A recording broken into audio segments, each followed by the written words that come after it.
A man attended the party and sat in the front row. A lady started serving snacks from the last row, and unfortunately, it didn't get to man seating in the front row. The man changed his place and sat in the last row. Another lady started handing out drinks, this time from the front row.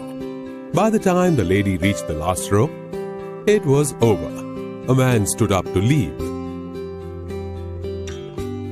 Then he saw two ladies with big bowls of snacks again. This time, a man tried to be wise by sitting in a middle row.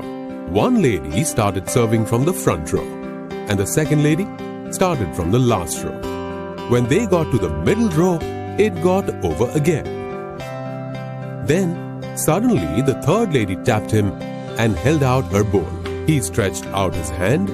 Guess what was in the bowl? Toothpicks.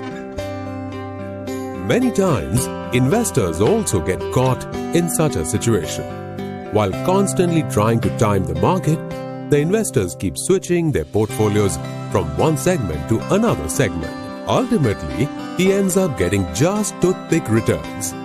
Don't try to position yourself and time the markets. Be disciplined and patient to create wealth in long term. Mutual fund investments are subject to market risks. Read all scheme-related documents carefully.